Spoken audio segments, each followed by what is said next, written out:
Buenos días, hermanos. Qué bueno es volvernos a vernos por aquí y por la gracia de Dios y la invitación del pastor, ya me había invitado, pero por un pequeño incidente pues ya no pude estar aquí, pero por la gracia de Dios pues ya estamos de nuevo aquí invitados por el pastor. Doy gracias a Dios por todo lo que ha hecho en mi vida y sabemos que todo lo que le pasa al cristiano es para su bien, ¿sí?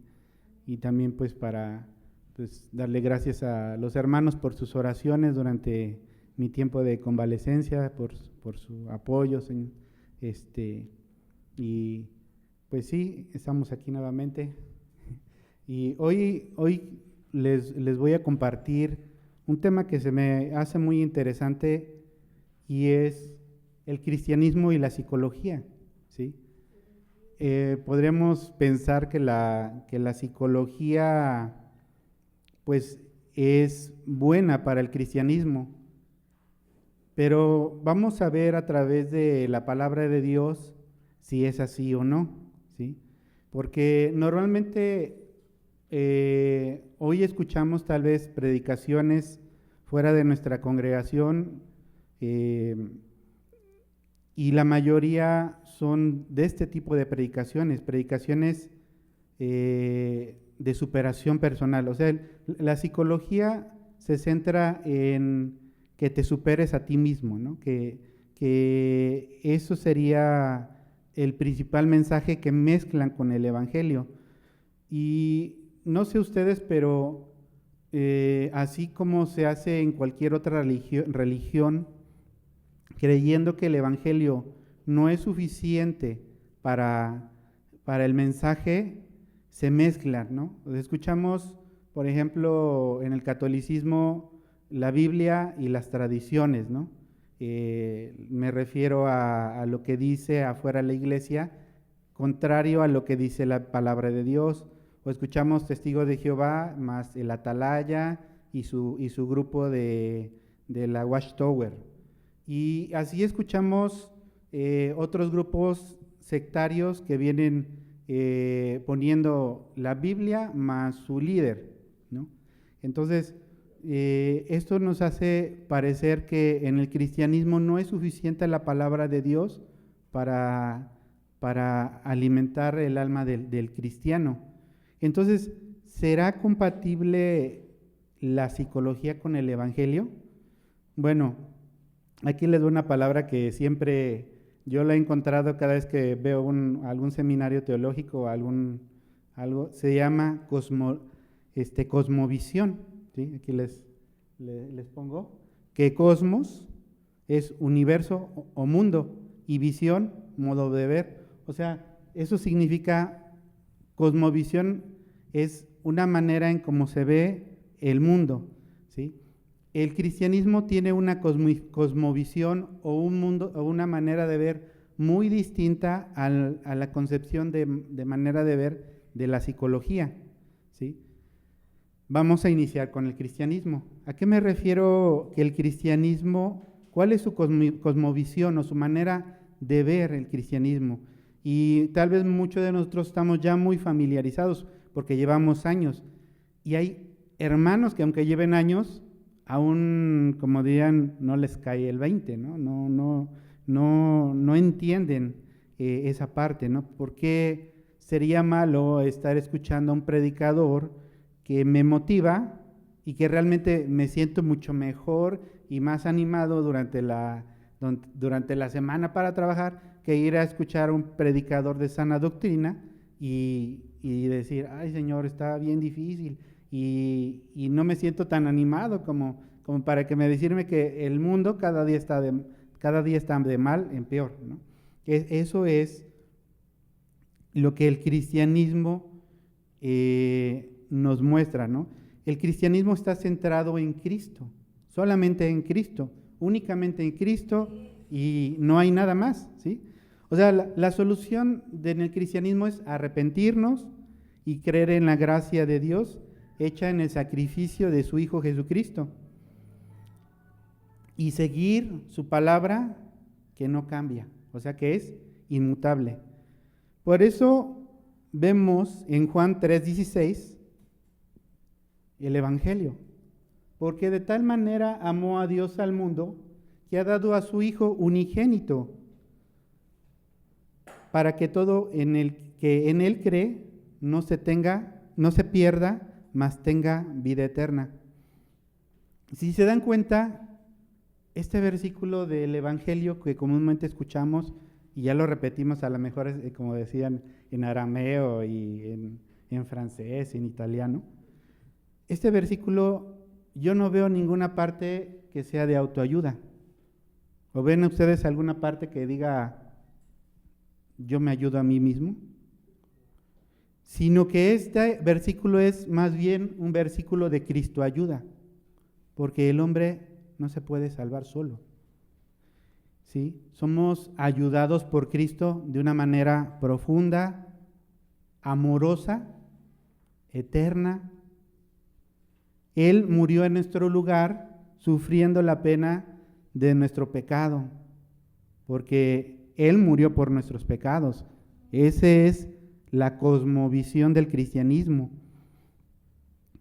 Y nos libró de la condenación, porque nosotros mismos no podíamos ayudarnos. ¿Sí? ¿Se dan cuenta? O sea, la cosmovisión del cristianismo no es de autoayuda, sino de Cristo ayuda. ¿Sí? En Romanos 8:1, por ejemplo, vemos, ahora pues, ninguna condenación hay para los que están en Cristo Jesús, los que ya no andan conforme a la carne, sino conforme al Espíritu. ¿Sí? Entonces, ¿qué hace el mensaje del Evangelio? Nos quita la condenación. Y este mensaje no es necesariamente para que seas una mejor persona. He escuchado muchas veces dentro del cristianismo que vamos a predícale para que deje de tomar, predícale para que no diga malas palabras, predícale para que deje de pecar. Pero el cristianismo no está, su centro, su cosmovisión no es para que seas una mejor persona. La cosmovisión o la visión del cristianismo es para que te salves, ¿sí? Primeramente para que te salves. Si la cosmovisión que tú tienes del cristianismo es para que seas una mejor persona, hermano, revisa si realmente, primeramente eres salvo. Porque puede ser la persona más mejor, moral, correcta, mejor que cualquier persona, pero no eres salva, ¿sí? Esta es la cosmovisión del cristianismo. La cosmovisión significa que seas salvo y camines apartado del mal. Esto significa santidad. O sea, Dios nos aparta del camino donde andábamos. ¿Dónde andábamos? En el mal, en el mundo. Entonces, al apartarnos, somos santos para Él.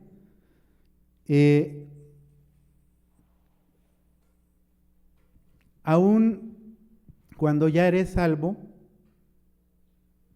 ya tienes la promesa, tienes que lidiar con este mundo, tienes que batallar, ¿sí? ¿O quién nos enoja? Algunos hermanos decían, yo ya no peco, porque yo ya no me enojo. O sea, si me enojo, ese es un enojo santo, eso no es pecado, ¿no? Entonces, nosotros tenemos que lidiar, aparte de haber recibido la gracia de Dios con este mundo a diario, ¿sí? Ya se nos cruzó alguien en el camino, ya el vecino nos aventó, quién sabe qué, a la casa. Bueno, tenemos todo un sistema del mundo en contra del cristiano, ¿no? Y aparte tenemos al viejo hombre. El viejo hombre también quiere lo suyo, ¿no? ¿O qué acaso escuchábamos la vieja música y empezamos? Hasta ya nuestro piecito empieza, ¿no? Entonces tenemos que lidiar con un sistema filosófico, con un sistema cómo piensa el mundo. Nuestra familia, la gran mayoría, vemos cómo piensa. Y así como piensa, así piensa el mundo. Pero, ¿qué hace el cristiano para continuar avanzando a través de este mundo? ¿Sí? Bueno, lo vamos a ver en Mateo 24:13. Este es un versículo que generalmente utilizan mucho los de la doctrina de que se pierde la salvación. Pero este versículo no es para mostrarte que se pierde la salvación, sino más bien mostrarnos que cuando el cristiano escucha la palabra y la hace, o sea, significa persevera, evita que se tropiece y entonces es salvo. ¿Salvo de qué? Salvo del pecado que hay en el mundo. Entonces, por eso dice en Mateo 24:13 que más el que persevere en qué, en la palabra, o sea, que la escuche, la oiga, la entienda, que la haga por acción o por obra, es como es salvo. Un cristiano puede decir, ay, y ahora pues ya soy salvo, ya acepté a Cristo en mi corazón, ya me arrepentí, y ahora ¿qué voy a hacer? ¿Con qué voy a continuar? ¿Cómo voy a continuar mi vida? ¿Con la palabra? Porque nosotros perseveramos en la palabra. Nosotros venimos los domingos a escuchar palabra que nos edifique, pero también en la semana tenemos nuestros estudios personales, nuestra oración, también escuchamos. Entonces, bajo toda esa palabra que nosotros recibimos de nuestro Señor, es como perseveramos y es como somos salvos de ¿qué? Del sistema de pecado de este mundo. Por eso es que Dios nos dejó completamente provistos, ¿sí? Por eso le decía, si se dan cuenta, pues este versículo no es para decirles que si pecaron, pues ya están destinados al infierno, ¿no? Sino que si pecaron, que perseveren, que pidan perdón, ¿sí? O sea, el cristiano tiene mucha palabra, tiene la Biblia, tiene libros incluso de antiguos pastores de sana enseñanza, y nosotros comparamos con la Biblia a ver lo que dice, si es cierto esto, y cómo llevar mi matrimonio, cómo llevo las cosas en mi trabajo, cómo lidio con estos problemas de familia. Entonces, eso es lo que tiene el cristiano. Por eso el Evangelio nos lleva una y otra vez a la cruz, pero no nos lleva para que nos arrepintamos y nos arrepintamos y seamos salvos y seamos salvos. Nosotros somos salvos una sola vez en cuanto hemos creído en el mensaje del Evangelio, ¿sí? El Evangelio nos recuerda cómo fuimos salvados. El Evangelio nos muestra cómo era nuestra condición de Dios y cómo cambió cómo cambió nuestra vida. Entonces, el Evangelio me hace hacer buenas obras, porque el testimonio de un cristiano es no solamente creer, sino también en el hacer, ¿sí? Entonces, tenemos las buenas obras. Pero lo que les comentaba, estas buenas obras no significan que yo sea salvo. Estas buenas obras son el resultado de que yo ya soy salvo. Y entonces Dios me dejó como resultado de mi fe hacer estas buenas obras.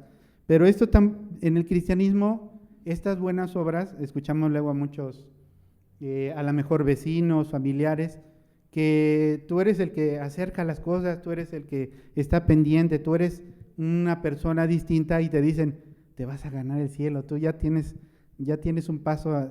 Pero el cristiano sabe que eso no es para salvación, por lo que les decía, el ser una persona pues con muchos méritos, el ser una persona correctamente adecuada, y tener, pues hacer lo mejor no te hace una persona salva. Lo principal del Evangelio es que seas salva. Por eso es que estas obras tampoco te salvan como personas. Le podré decir que el peor enemigo también del evangelio y de la superación personal es el pecado, ¿sí? Él no nos permite ayudarnos a nosotros mismos. Por eso dice en Mateo 24:35, el cielo y la tierra pasará, pero mis palabras no pasarán. Las palabras de Dios son eternas, no cambian.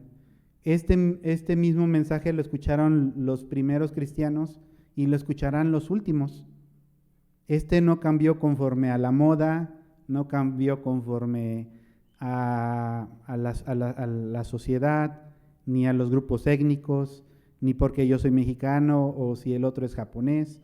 El mensaje es el mismo. Así es que ese es, en grandes rasgos, cuál es la cosmovisión o la manera de ver en el cristianismo lo que es la palabra de Dios. Pero vamos a darnos una vuelta a lo que es la cosmovisión de la psicología. Porque la psicología es un pensamiento de autoayuda de origen humano, ¿sí? Si bien decimos que la Biblia está escrito por hombres, pero el origen o el autor es Dios mismo. Pero en la autoayuda son nuestras propias filosofías, son nuestros propios pensamientos, y estos cambian conforme a la época. Ustedes pueden escuchar un psicólogo de los años 50, 70, y actualmente mucho de su pensamiento ya no es el mismo. Por eso es que cambia conforme a la época. La autoayuda está centrado en el hombre, o sea, en sus necesidades, en su bienestar, en su felicidad. Es más, la autoayuda se aprovecha de sus sentimientos, ¿sí? O sea, el sentimiento es de que no eres lo suficientemente bueno, o te dan consejos superficiales para tus problemas más profundos, que el Evangelio sí toca. La cosmovisión de la ayuda asume que el fin de nuestra vida es encontrarnos en circunstancias tranquilas, cómodas, que uno diga, yo estoy bien, tú estás bien, aquel está bien, todos estamos bien. O sea, esa es la cosmovisión de la psicología. Pero si las cosas no están bien, entonces debes estar haciendo algo mal. Y entonces, si estás haciendo algo mal, ahí te van 6 pasos para que tomes el camino correcto. 10 pasos, 15, ¿sí? No quiero decir con esto que menosprecio lo que es la psicología. Tiene muchas cosas prácticas, pero está limitado porque no se centra en lo eterno, en lo que va más allá, ¿sí? Por eso a veces debemos pensar como lo decía Pedro en Juan 6:68, que le dijo, le respondió Simón Pedro, Señor, ¿a quién iremos? Tú tienes palabras de vida eterna. En la psicología, mira, estaba revisando qué era la psicología y una de las definiciones de psicología que encontré es que la psicología es el estudio del alma, ¿sí? Entonces uno piensa, bueno, si es el estudio del alma, muchos psicólogos no son cristianos. ¿Cómo podrían estudiar el alma sin el Creador? ¿Sí? ¿Cómo podrías tú estudiar el alma sin la ayuda de Dios y el Espíritu Santo? Entonces, pues a mí se me hizo así como absurdo, ¿sí? Pero aquí encontré una segunda definición que se me hizo un poco más adecuada y dice que la psicología estudia la conducta humana y animal. Entonces, si estudia la psicología, la conducta, esto nos puede ayudar en alguna vocación, nos puede ayudar en los problemas de aprendizaje, nos puede ayudar en las metodologías de aprendizaje, incluso en la alimentación, ¿no? Porque esto está estudiado conforme a las conductas. Pero como decían, la psicología no puede ayudarnos a cosas más profundas, a cosas que son del corazón, que son como la depresión, la ira, el descontento, los problemas matrimoniales, el pecado. Yo les podría decir, un psicólogo no puede estudiar el alma de forma científica, porque ¿qué hacen los científicos? Pues pueden agarrar y, vamos a ver cómo funciona el alma. No, estos se basan en el comportamiento humano y a base de estas mediciones o comparaciones tratan de determinar por qué las personas se comportan de esa manera. Porque ellos ni siquiera muchos de ellos ni siquiera creen que exista el alma. Ellos pueden crear un patrón estadístico de comportamiento, así como lo hace Facebook ahora con los anuncios y las cosas que vemos, ¿no?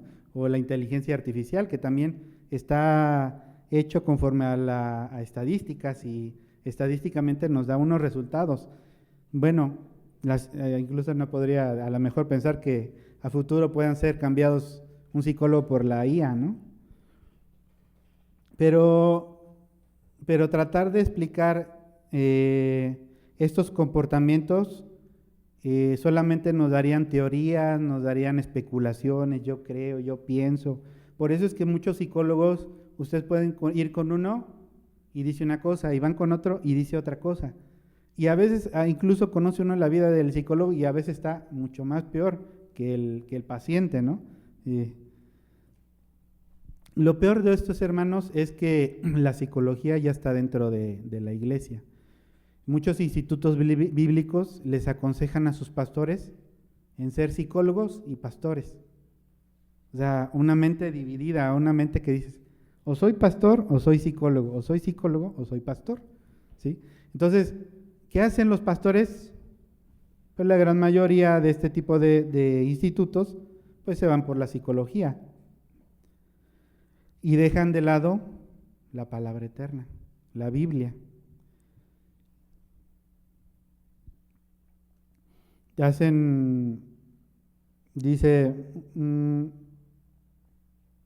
Predican que esencialmente el hombre es bueno, predican que el problema que tienes actualmente es algo del pasado, bueno, hasta dicen que son maldiciones generacionales, que las causas de nuestros problemas son externos, o sea, mis padres son el problema, mis amigos son el problema, el cónyuge, los hijos, o sea que en pocas palabras, como ellos dicen, son personas tóxicas, ¿sí? Ellos interpretan la palabra de Dios, la Biblia, a través de la cultura e ideas mundanas, ¿no? O sea, ustedes pueden ver pastores hasta hipsters, raperos, o sea que hay para todo, ¿no?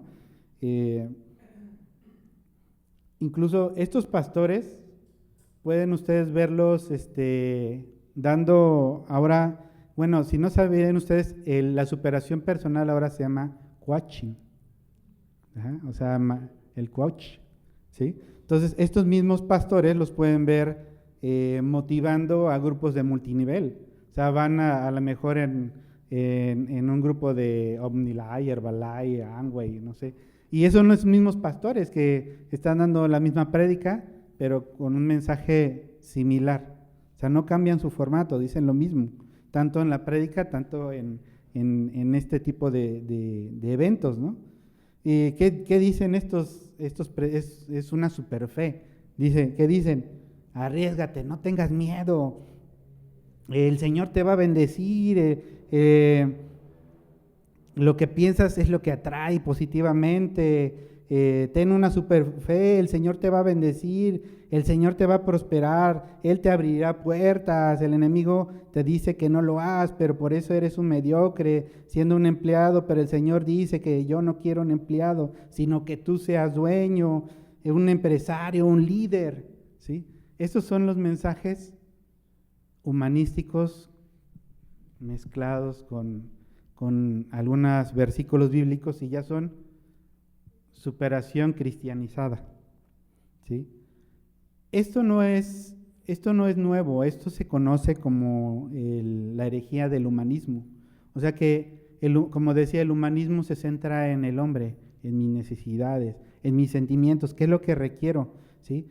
Pero como decía, la Biblia también lo tiene puesto ahí en la iglesia de Colosas también tenían ese problema. Los falsos maestros de Colosas usaban métodos humanos para que los humanos crean en Cristo, para que creyeran en Cristo, pero creían que el mensaje del Evangelio no era suficiente para ayudarnos con la pecaminosidad de este mundo.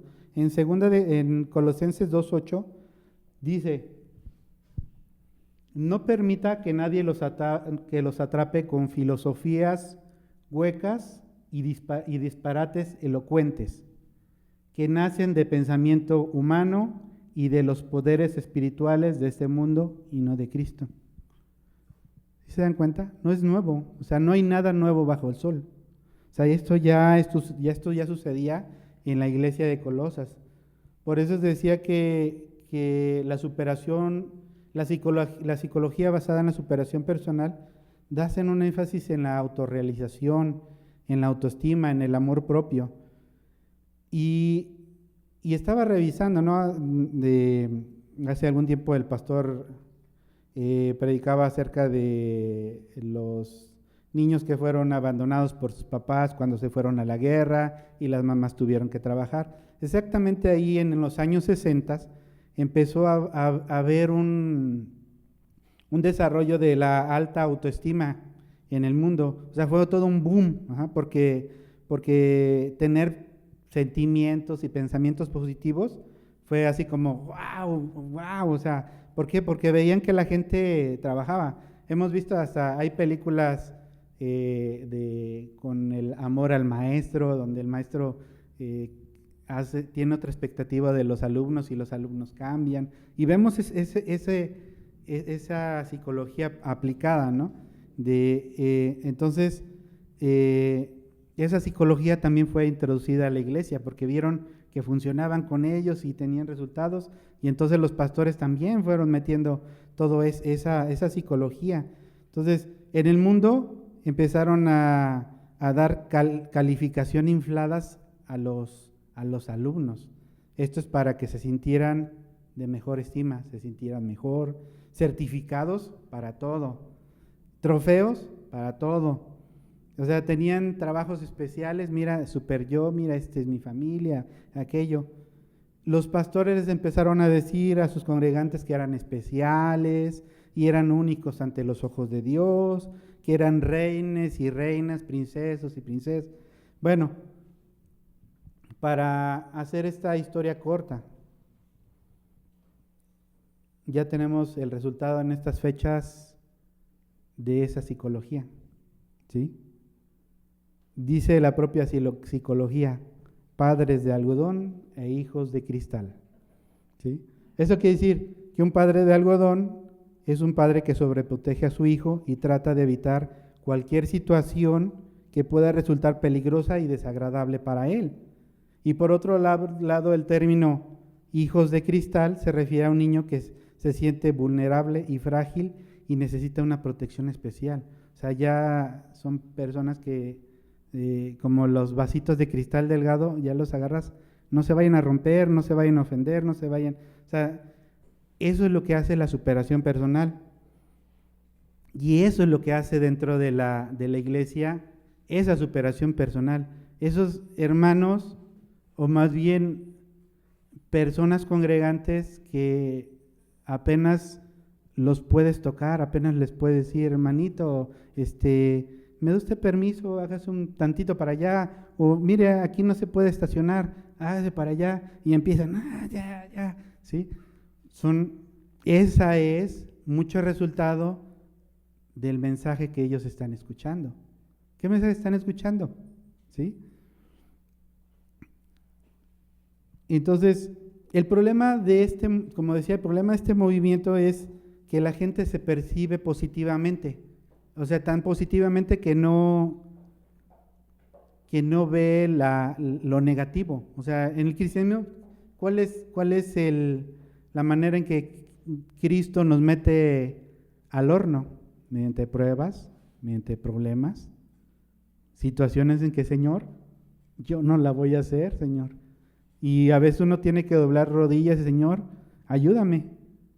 Pero en la superación, no, todo está bien, todo está súper, mi matrimonio está bien, no pasa nada, mientras que el matrimonio se está destrozando, el matrimonio está mal, ¿sí? Puede sentirse positivamente todo, no importa, pero por dentro esa persona se está desmoronando. Luego escuchamos hoy, un cristiano se suicidó. ¿Pero por qué? ¿No escuchaba la palabra? ¿No había algo que le diera esos pensamientos y sentimientos eternos? ¿Sí? Bueno, pues mucha de la culpa son estos pastores. Mucha de la culpa también son quienes los escuchan. ¿Sí? ¿Por qué? Porque no están escuchando palabras de vida eterna. ¿Sí? La psicología les hace creer que todo es fácil, que no tienen que hacer nada trabajando, que es fácil solamente caerle bien a la gente. Ay, pues yo le caigo bien, entonces ya, por eso me va a ir bien, ¿sí? Entonces tratar de manejar las emociones.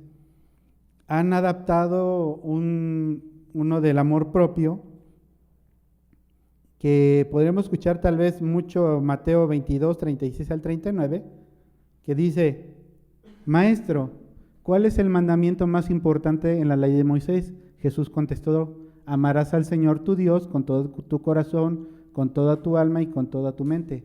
Este es el primer mandamiento y más importante. Hay un segundo mandamiento que es igualmente importante. Amarás a tu prójimo como a ti mismo. Y entonces dicen, ¿ya vistes? Te tienes que amar a ti mismo, ¿sí? Entonces muchos pastores basados en la psicología, eso es lo que le dan, es que ustedes necesitan amarse. O sea, no necesitan confesar sus pecados, ámense a sí mismos, ¿sí? Entonces, pero la Biblia no ha hecho al hombre para que se ame a sí mismo. El hombre es bastante egocéntrico, ¿sí? ¿No se han dado cuenta que cuando compramos unas galletitas a lo mejor nada más las queremos para nosotros? ¿Sí? Entonces, la naturaleza del hombre es una naturaleza caída. Esa naturaleza le hace sentir al hombre que no necesita el consejo de Dios. Y pues también desafortunadamente también de esa manera desecha la salvación. El apóstol Pablo nos muestra que no es algo bueno el amor por sí mismo. Si vamos a ver en 2 de Timoteo 3, del 1 al 7, dice, Timoteo, es bueno que sepas que en los últimos días habrá tiempos muy difíciles, pues la gente solo tendrá amor por sí misma y por su dinero. Ahí está. ¿Y el resultado? Lo que les decía, serán fanfarrones y orgullosos, se burlarán de Dios, serán desobedientes a sus padres y malagradecidos, no considerarán nada sagrado, no amarán ni perdonarán, calumniarán a otros, no tendrán control propio, serán crueles y odiarán lo que es bueno. Y esto no es del mundo, estos son cristianos o personas que se encuentran en el cristianismo, ¿sí? Eso es el resultado. El hombre ha puesto el yo en primer lugar, pero como les decía, el cristianismo es contrario. Cuando Cristo viene y se nos revela, ya no es del interés agradarnos a nosotros mismos, como dice en 2 de Corintios 5, del 14 al 16. Sea de una forma u otra, el amor de Cristo nos controla, ya que creemos que Cristo murió por todos. También creemos que todos hemos muerto a nuestra vida antigua. Él murió por todos los que reciben la nueva vida de Cristo. Para los que reciben la nueva vida de Cristo, ya no vivan más para sí mismos. Más bien, vivirán para Cristo, quien murió y resucitó por ellos. Así que hemos dejado de evaluar a otros desde el punto de vista humano. En un tiempo pensábamos de Cristo solo desde un punto de vista humano. ¿Qué tan diferente lo conocemos ahora? ¿Sí? Para el quien ha sido revelada la palabra de Dios. Entonces es un hecho que creer que la iglesia necesita de la autoayuda, pues es algo que no son palabras de vida eterna, sino que conducen a la muerte. Y muchos de los pastores aún siguen enviando al psicólogo, y esto es no decir que está mal la psicología, sino lo que les comentaba, hay veces que hay problemas que son de mente, o sea, que necesitan algún medicamento para que la mente funcione correctamente. Pero me estoy refiriendo no a la mente, sino al cerebro, porque la mente es distinta al cerebro. Bueno, y a todo esto, ¿por qué se pelea la psicología contra el humanismo y el cristianismo? Como decían, todo esto tiene que ver con el alma. Y el alma es por el que lucha Dios, el alma es por el que lucha Satanás para que se pierda. El alma es por la que lucha la filosofía de este mundo. El alma es por la que lucha la palabra de Dios. Por eso dicen Salmos 8, del 4 al 6, digo, ¿qué es el hombre para que tengas de memoria de él memoria, y el Hijo del Hombre para que lo visites? Lo has hecho poco menor a los ángeles y lo coronaste de gloria y de honra. Lo hiciste señorear sobre las obras de tus manos, todo lo pusiste debajo de sus pies. Hemos de recordar que el hombre es también triunitario, es cuerpo, alma y espíritu. Vamos a entrar a esta parte del alma para saber por qué el propósito de este tipo de que sucede, ¿no? En Génesis 2:7, vamos a hacer un recordatorio, dice, luego el Señor Dios formó al hombre del polvo de la tierra, ese es el cuerpo, y luego sopló aliento de vida, ese es el neuma, el espíritu, y el hombre se convirtió en un ser viviente, nefesh, que significa alma viviente. ¿Sí? Por eso dice en Mateo 10:28, no temas a los que quieren matarle el cuerpo. No pueden tocar el alma. Teman solo a Dios, quien puede destruir tanto el alma como el cuerpo en el infierno. Es que Dios puede destruir el cuerpo y el alma, porque nuestro cuerpo está hecho de lo material y de lo espiritual. En 1 Corintios dice, 1 Corintios 6:19, ¿o ignoráis que nuestro cuerpo es templo del Espíritu Santo, el cual está en vosotros y el cual tenéis de Dios, y que no sois vuestros? El cuerpo es una unidad, porque en cuanto el espíritu y el alma abandonan el cuerpo, el cuerpo, que es un tabernáculo, un lugar momentáneo donde nos encontramos, pues la persona muere. Aquí tengo 2 versículos para recordar. En Génesis 3:18, la muerte de Raquel, dice que aconteció que al salirse el alma, pues murió. llamó a su nombre Benoni, mas su padre lo llamó Benjamín. Entonces vemos que al salirse el alma del cuerpo muere. Y vemos en Primera de Reyes 17, 22, 21, 22, cómo es cuando el alma regresa. Dice que y se tendió sobre el niño 3 veces y clamó a Jehová: Jehová, Dios mío, te ruego que hagas volver el alma de este niño a él. Y Jehová oyó la voz de Elías, y el alma del niño volvió a él y revivió. ¿Sí? Vemos que el asunto de todo esto es el alma. Y esto podemos escucharlo en otros términos también en la Biblia. El término es el corazón. ¿Sí? El corazón no se refiere en la Biblia no se refiere al órgano, así como la mente no se refiere al cerebro, sino se refiere que el corazón es el alma completa con todas sus facultades. O sea, ¿cuáles son sus facultades del alma? Es mente, entendimiento, voluntad, afectos, conciencia. Por eso en Primera de Pedro 3, del 3 al 4, dice: vuestro atavío no sea el externo de peinados ostentosos, de adornos de oro o de vestidos lujosos, sino el interno, el del corazón.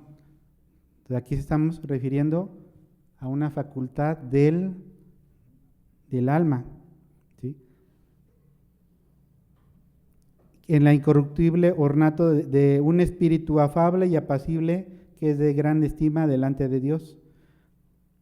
Incluso en Romanos 12:2 dice: no os conforméis a este siglo, sino transformados por medio de la renovación de nuestro entendimiento. ¿Qué es el entendimiento? Una facultad del alma.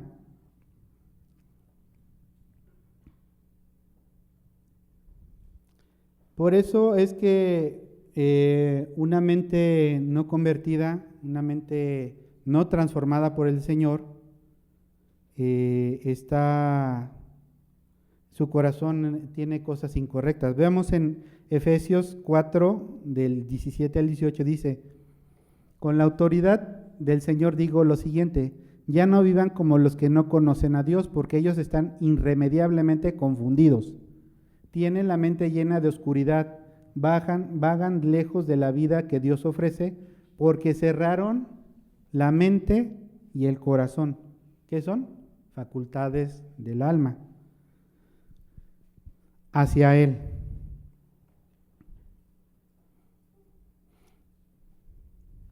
Por eso decía, por ejemplo, un niño que cree en el Señor puede tener un cerebro inmaduro, no conocer de todo, pero puede ser aún así, aún más sabio que un adulto.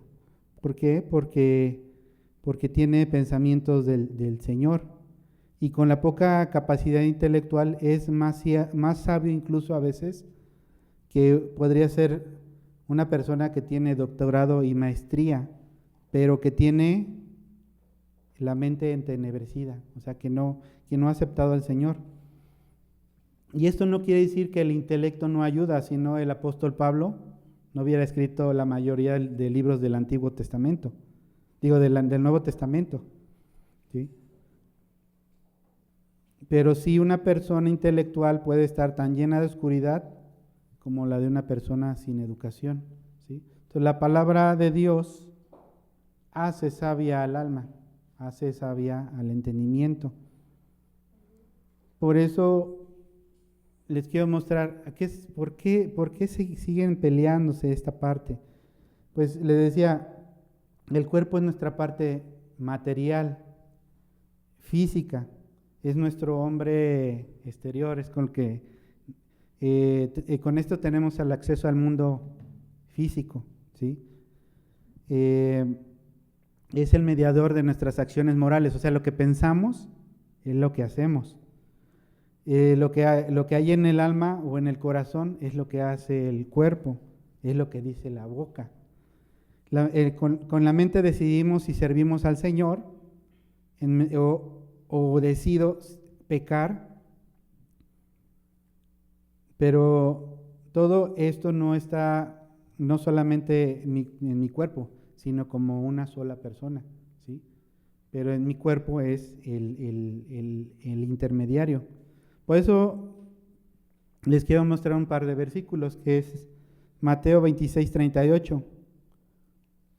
Les digo, mi alma está destrozada de tanta tristeza, hasta el punto de la muerte. Quédense aquí y velen conmigo. Es cuando nuestro Señor Jesucristo está en el huerto. Otra dice Lucas 22:44. Oró con más fervor y estaba en tal agonía del espíritu que su sudor caía a tierra como grandes gotas de sangre. ¿Sí? O sea, vemos a nuestro Señor padecer de hematridosis o sudar sangre. Esto es porque el alma del Señor estaba tan triste que él tuvo una afectación en la que los vasos capilares explotaron de tanta presión, de tanto sufrimiento, de tanto estrés emocional, ¿sí? ¿Esto dónde sucedía? En su mente, en su alma. Y eso es lo que sucede en el cuerpo de la persona. Por eso es que la psicología y tanto la palabra de Dios luchan por el alma. Hemos escuchado incluso personas que por una gran impresión les agarra diabetes o una parálisis facial, ¿no?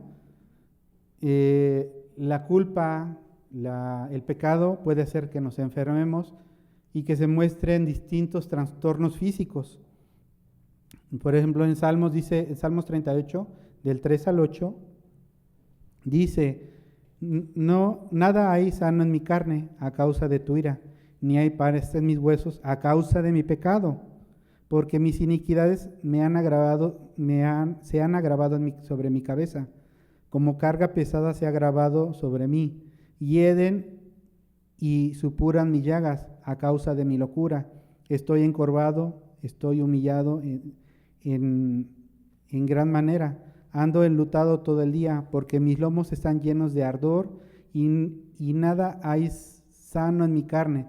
Estoy debilitado y molido de gran manera. Gimo a causa de la conmoción de mi corazón. Vemos, el corazón es una facultad del alma, ¿sí? Y hay más ejemplos. Por ejemplo, la caída a causa del pecado, la caída del hombre. Bueno, a causa del pecado, no hay hombre que esté bien. Por ejemplo, si yo voy al psicólogo, pues todos vamos a tener problemas. ¿Por qué? Porque somos hombres caídos. Es que, como decían, pues aquí levante la mano quien no tiene ningún problema. Todos tenemos problemas. O sea que existen problemas psiquiátricos, pero que estos problemas no son de la mente, o sea, no son del alma, sino que son problemas físicos, problemas orgánicos que afectan el cerebro. Esto los puede tratar un neurólogo, que no es un psicólogo.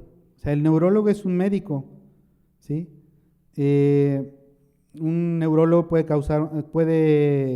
tratar un tumor con algún elemento químico para que no se dañe más el cerebro, pero nuestra mente, nuestra alma es otra cosa distinta, ¿sí? Es lo que se contiene en ese cerebro. Aunque no sé si han visto que aunque alguien le puede dar un derrame cerebral, ¿sí? Dentro de ellos dicen, me gozo en el Señor. ¿Por qué? Porque su cerebro puede estar afectado, pero su alma, su mente, su espíritu, su corazón, esa no tiene nada que ver con lo físico. Pero sí le decía, tengo conocida una hermana que tiene muchos años que no la veo. Ella leía muchos libros, pero perdía la razón por que le faltaba algún tipo de elemento dentro de su cerebro y se iba días. O sea, no se sabía nada de ella, ella se quedaba así como en estado vegetativo en su casa, ¿sí? pero aún así cuando ella volvía, ella no perdía su gozo en el Señor, ¿sí? Entonces, los problemas físicos pueden afectar al cerebro, pero no al alma, ¿sí? Y esto, por ejemplo, tenemos una situación por ejemplo, con Caín.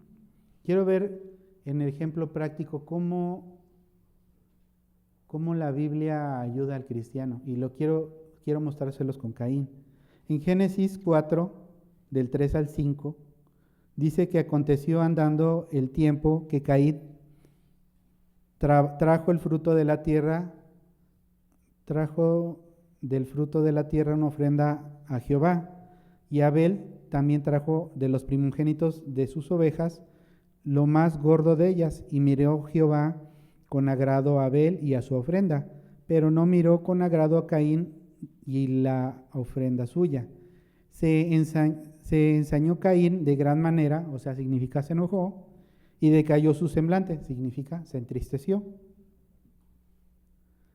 Quiero que vean el siguiente versículo, porque el mismo Señor le dio la solución a Caín para la situación en la que él estaba enojado y entristecido. Muchos cristianos, estoy triste. Bueno, mira, dice en Génesis 4, del 6 al 7, ¿por qué estás enojado?, preguntó el Señor a Caín. ¿Por qué te ves tan decaído? Y ahí está la solución. Serás aceptado si haces lo correcto, pero si te niegas a hacer lo correcto, entonces ten cuidado. El pecado está a la puerta, al acecho y ansioso por controlarte, pero tú debes dominarlo y ser su amo. Y como sabemos, Caín no siguió el consejo de Dios, pero ahí está el consejo de Dios para nosotros, para no caer en pecado. Y en cada uno de los versículos de la Biblia podemos encontrar palabras de vida eterna, palabras que no solamente me van, como en la psicología, a darme pasos, paso 1, paso 2, paso 3, haz esto, sino que va a tratar con problemas más profundos, más de raíz. Por eso hay gentes que no pueden lidiar con su pecado, están deprimidas. Cuando viene el problema se autocompadecen, se llenan de ira, de resentimiento, se deprimen. El comportamiento determina sus sentimientos. Y como dice, si actúas mal, te sentirás mal. Pero vemos en la palabra de Dios lo que dice. Por eso en 1 de Pedro 3, 10 al 12, dice, porque el que quiere amar la vida y ver días buenos, refrene su lengua del mal, y sus labios no hablen engaño. Apártense del mal y hagan el bien. Busquen la paz y síganla, porque los ojos del Señor están sobre los justos, y sus oídos atentos a sus oraciones. Pero el rostro del Señor está en contra de aquellos que hacen el mal. Es que, hermanos, pues, los falsos maestros, o los falsos pastores, o como les quieren decir, los falsos apóstoles, los pseudoapóstoles, engañan a sus congregantes con palabras no de vida eterna. Ese es el problema. Les dicen que lo más importante es el corazón y no la doctrina. Confunden la doctrina con la ley y le dicen legalismo. Confunden la enseñanza, porque al saber uno cómo es uno salvo, cómo puede llegar a Cristo, cómo uno puede obtener salvación, cómo uno puede ser salvo de el pecado que hay en el mundo, todo es una doctrina, todo es enseñanza a través de la palabra de Dios. Porque la doctrina es una revelación de Cristo mismo en nuestras vidas. Entonces, ¿será importante o no importante saber doctrina? Las doctrinas, hay doctrinas que trabajan mucho de la doctrina del amor, que todo es amor, y no juzgar a nadie. Pero Eso es una doctrina parcialmente cierta. Si es como cuando decimos que el cristianismo no es religión, sino relación, pero eso es parcialmente cierto, ¿no?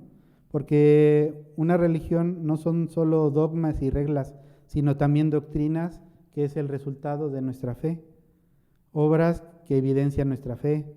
Como decía Santiago, que dice que la religión pura y verdadera se fundamenta en la fe.